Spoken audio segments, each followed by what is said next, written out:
I started thinking, okay, what kind of services do we provide that will help support them, that I can use the same kind of vocabulary that they've learned in this class to sort of say, here's how we could fit into your framework. Not how you fit into our process, but how we can fit into your framework.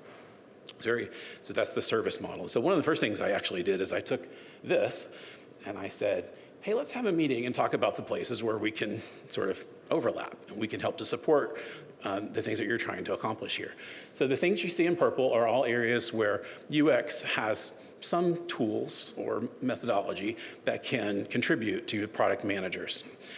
They're not all necessarily traditional UX tasks, right?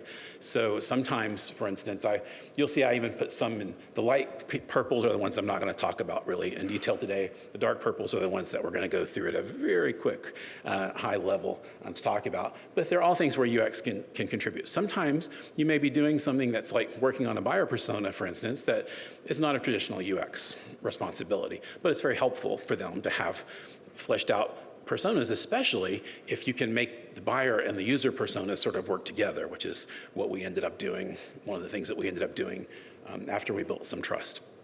So I'm going to talk a little bit about how we can fit into these areas in the pragmatic marketing framework. It doesn't matter if you don't follow this framework, they still use these same kind of ideas and vocabulary. This is another way to look at it, is from the things on the left are the PM needs. It's those boxes on the pragmatic framework. In the middle, it's the services that we provide. And I added, after the presentation this morning, the stage of the started the relationship at the company that I'm talking about now, doing these contextual inquiries. And I did a couple of them, and they were like, wow, we did not ask those kind of questions. We did not get that kind of information, but I can see the value. They immediately see the value. They want that. They just don't always know how to get it. They don't know how to ask those questions. They don't know how to design the screeners to get the right recruiting sometimes even. So getting that help and doing that together is important. And that's my main advice in this area, is it has to happen together. You can't go off and do it and bring back a report. That's not the same thing. That doesn't build the relationship. It doesn't build the trust. And in some ways, they don't see the value. So they need to be there. But I would say, and what we've done in the last two companies that I've been in, is we have them be observers, and usually not even the note takers, so it becomes a third person that's going to be at the study. At some point, they'll get comfortable enough with it to start doing notes, and then we can do it in pairs. We almost never let them be the facilitator. Most of them didn't want to, because it changes the flow of things, and it starts to get more specific about business problems that are on their minds that they can't get off their minds while they're trying to and get into somebody else's skin, right? But they need to be there, and immediately debriefing is very important. Writing very detailed reports is very important, and letting them take a lot of the glory for the research is very important. And that's one of the things that I'll talk about at the end too, is that you have to be very humble to do this, because these people are going to get all sorts of kudos and rewards for the stuff that you helped them to do or that you may have even done.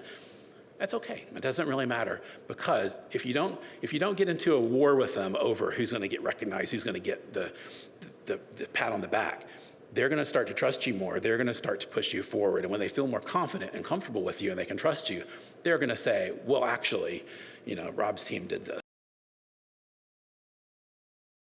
Session could be a lot of things, right? So I'll talk specifically about the problem that I saw and how we applied this technique to it. So I went to the first customer partner conference for the company, and it was I won't call it hostile, but there were some people who were like, I've been asking for this thing for 5 years and you've never done it. I don't see it on your roadmap. And the roadmap sessions were very confrontational and brought up a lot of history. And the roadmap session was a presentation. We're going to tell you, here's what we're working on. Here's our roadmap, right?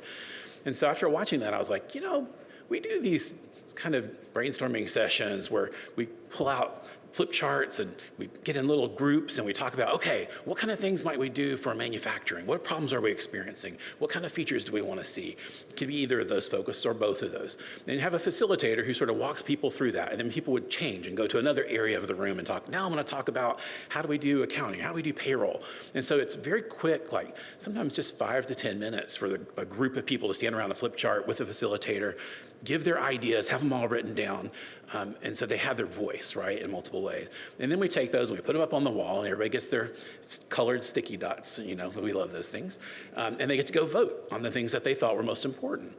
And then when you talk about it, you can say, okay, we see this is important to you, so we're going to go back and look at this. We're not promising we're going to do it. We're not promising it'll be on the roadmap. There may be other limitations, but we're going to look at these things. And so we did that the next year. It's a totally different experience. There was no presentation of here's the roadmap until the very last 10 minutes, basically. They said the whole session was brainstorming, ideas, listening, capturing, voting, prioritizing, and discussing a little bit about why things were important, and then saying, okay, we think this is what we're going to do in the next release. We're going to go back and look at the things that you said and see what we can do. The one value is getting the ideas from all these different ways of thinking, different people, some, partners, customers, sales, support. They all have different perspectives, they have different knowledge, and those are important. We even did it with R&D with the developers, which was interesting because they actually had some really cool ideas of how to automate things that we hadn't talked about putting on the roadmap before. So it's inclusion and getting the idea generation is important, but more important than the idea generation is the inclusion, right? So having them be part of that process makes them much more likely when they get the result to go, okay, well, my thing didn't make it on the roadmap, but at least they listened, right? And I see maybe these other things that did get discussed in that meeting did show up on the roadmap. And so I think that's a very important thing. It's very beneficial for product management, but it's an easy way for us to help because facilitation doesn't require a lot of preparation on our part to do that kind of thing. The voting is a very critical part of that, though. So you all know how much people like to put little dots on paper and Post-it notes. So. Because I thought we're not trying to make actual design decisions. We're not saying we're going to make any of those things. We're really just trying to identify requirements or possible requirements that we might want to use. And again, this is one of those where the product management team initially looks at it and they're like, I don't know, this is weird. Like, this is a lot of pressure and we're not artists and you guys are artists. And I was like, no, we're not all artists. It's just a creative ideation kind of process. But once they do it, they totally love it. And it's something that they demanded. And so for me, from a service perspective, my argument here is we have a great tool belt that can make product managers very successful in their role. They don't know what's in that tool belt. We also have a lot of preconceptions about what we should and shouldn't do. And we can get really religious about that, right?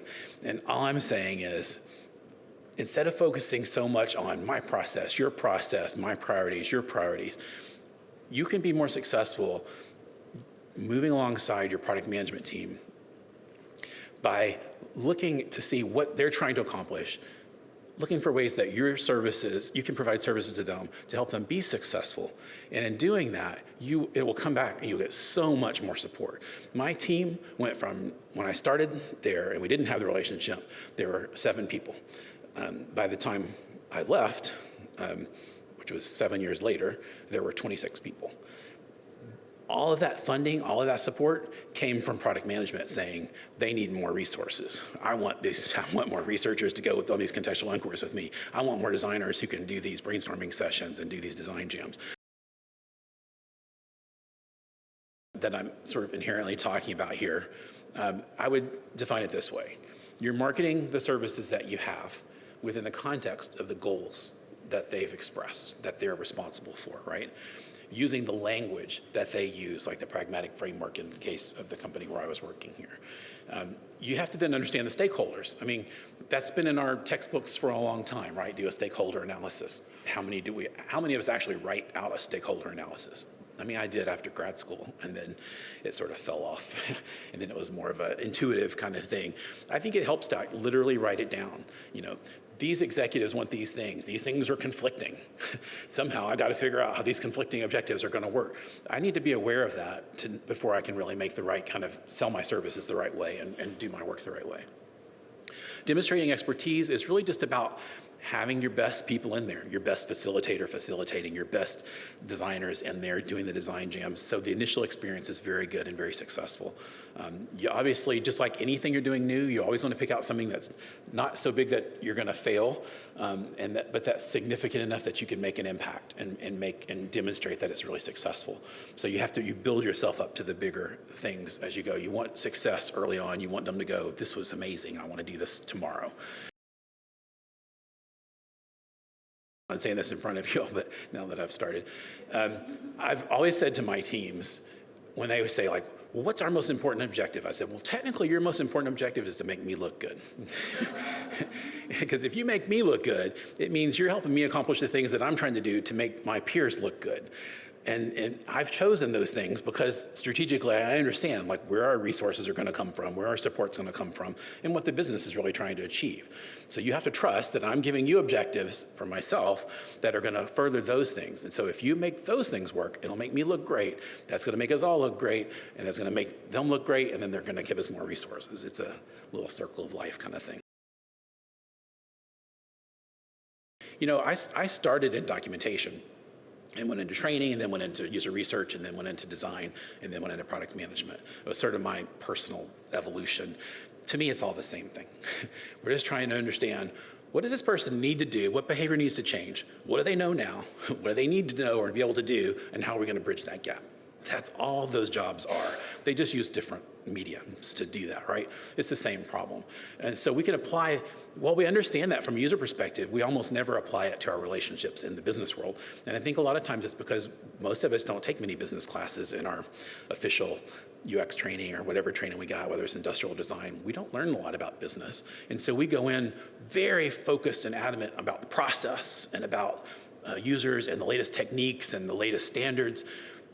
And we don't usually understand, like, how's my business going to be successful this year? What do these C-level executives care about? If I was suddenly put in front of them to talk about my team and what I'm doing and why they should continue to have 26 UX people in the company, could I make that case to them? Because if I talk about process and standards, I lost them the first minute I'm talking. But if I can tie it to the objectives that they've set for the company that are supposed to trickle down, it's a whole different conversation. It finally to the leadership team, and I said, these are the UX objectives. And they're like, no, that's not the UX objectives, that's the business objectives. And I was like, what business objectives? They're like, well, that's all the stuff we're trying to accomplish. And I was like, well, I haven't seen that written down anywhere. They're like, well, we're going to use those objectives. And so they took the UX objectives that I had written in the first 90 days and used them as the business objectives for the company. And they had objectives, but their objectives were there was like two, and they were revenue based. And they didn't have this level of granularity in terms of what we were trying to do as a company. And the only reason that they were able to take those objectives and adopt them as the companies is because all I was trying to do is listen to what everybody was trying to do and what everybody was being held accountable for and what people had been rewarded for. And then I wrote it down into 6 objectives. So that's the only reason that they took it. That's a skill we all have. That's why we do the work that we do. We listen and we can empathize and we can design a solution